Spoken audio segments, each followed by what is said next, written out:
So how do you feel about AI, seeing all this stuff?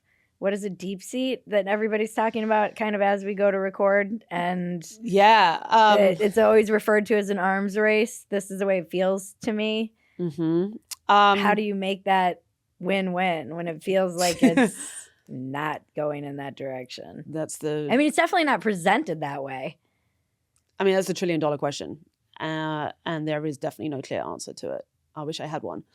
Yeah, I mean, right now AI is, they only about, let me start that again. Yeah, about like 7 years ago, there was really only like one major player, which was Google DeepMind. And then OpenAI started. And they, so now it created a competition for the first time. And they started like competing against each other for like funding and who can get the best talent. And what are they racing to? Power. But is it, when it says like racing to AGI, what is this? What is the difference between AI and AGI for people who? Yeah, so the common definition of AGI is usually something like a system that can do everything that a human can do. So everything from like interacting in the physical world, picking stuff up. So it would have some kind of ability to do robotics and understand and navigate its way through this world, but also do math and do science to the degree that a human, the average human can. That's one definition of it. But honestly, there is no good definition of AGI because everyone just uses whichever one is most useful for them in that moment. Right. And it's not clearly defined. But yeah, that's arguably what that's what they claim they're all racing towards. But in reality, they're really just like, well, to be fair, like Google DeepMind, they've been clearly doing that their entire time, and they weren't just like trying to get power from what I could see. But it seems like now, because some people have started optimizing for who can get the biggest market share and who can get the most power, everyone has sort of joined that game. It's so weird. I have such two minds about it, and I think most anyone who's kind of on, do you ever use it? Or are you one of those people that's like, no? I started out like that, like when ChatGPT came along, I was like, this is going to atrophy my brain. Yeah. I'm not going to be able to write as well, and so on. I actually don't use ChatGPT. I use Claude mostly, or Claude's good. Claude's great. I like the personality of Claude. I also like Gemini as well. I think it gets. I've been using Grok a lot. Grok. I mean, Grok's fun, and it's right there. It's very useful for those of us who are too online. Yeah, I use it a lot for like research. Like if I've got a guest coming on a topic that, I need to dig into deeply, then it's like so good for that. It's also good for like coming up with questions and like, oh, this is their claim. Okay, what are good counterpoints to that claim? I've never even thought. My husband generated, I asked him on the way here, I was like, just for something fun we can do later, have Grok generate questions for you. And they're good. Right? I mean, they're interesting. But I also don't like that because it can like hijack the dynamic of a conversation and where it flows. But I still think we should do some of them towards the end. Instead of like listener questions, we just do AI questions. But it is great for outlines. Yes. Like I can't, because somebody said something, I was, I don't know, like up late on some thread. And it said, it was a comment buried deep in some viral tweet. And it said, what happened to writing to process things? It's now all, as we become this very product-oriented society, it's just like, we can use this to get the product out. And I work with a writing coach who's very against it in general for anything, because his whole thing is like, this is all about the process. That's where you get that's where you learn. That's where you get the growth. But in terms of like doing an outline, I'm like, it's amazing. It's amazing because then I can work from the outline, and I write in order to process the world. So I can't cheat that. Like there's no way I can use AI to cheat that. But as something that is a resource, I'm like, you're not putting this genie back in the bottle unless the grid goes down. For sure. And I don't want to be the mom that's like, hey, I want to teach my daughter how to think and use these things as tools. Nobody, by the way, like autocorrect, all of these things are AI. It's like we've been using it. I wouldn't have. No one told me not to use spell check. You know, it's kind of. It's tough. I'm really, and also it just feels completely out of control. No one has any control over it. There's no real way to control it. If it's an arms race, it is who gets the most power. And then do you end up in a dystopian tech society where we're all being surveilled and you and I are running from drones that are chasing us and our families in the future?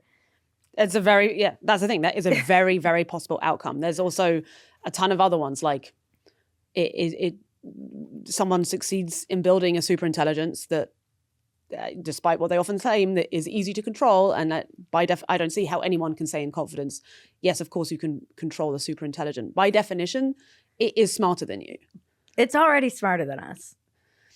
Again, did you hear Rick Rubin? Have you listened to his book? No. It's so good. You would actually love it, I think.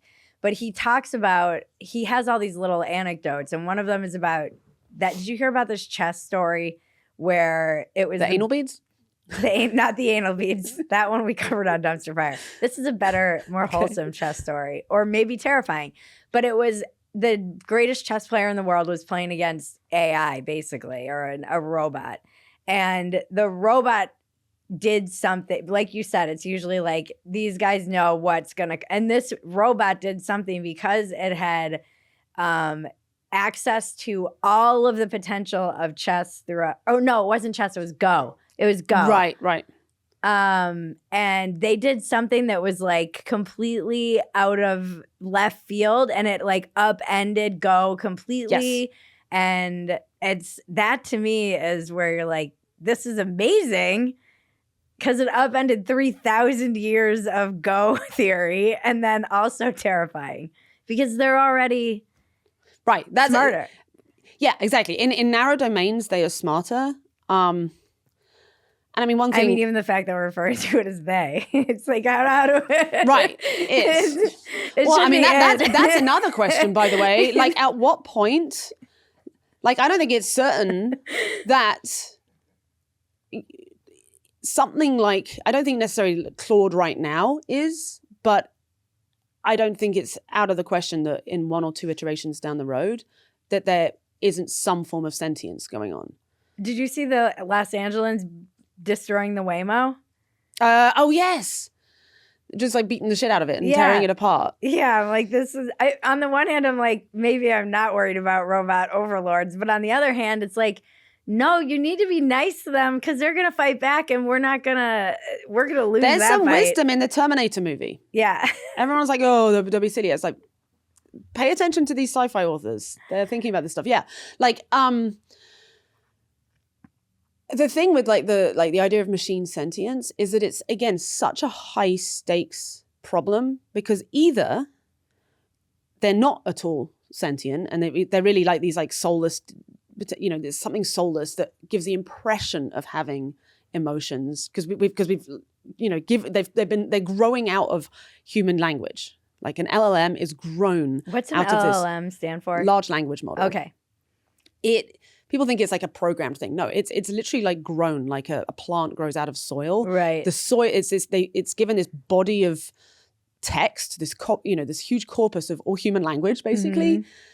That's the nutrient.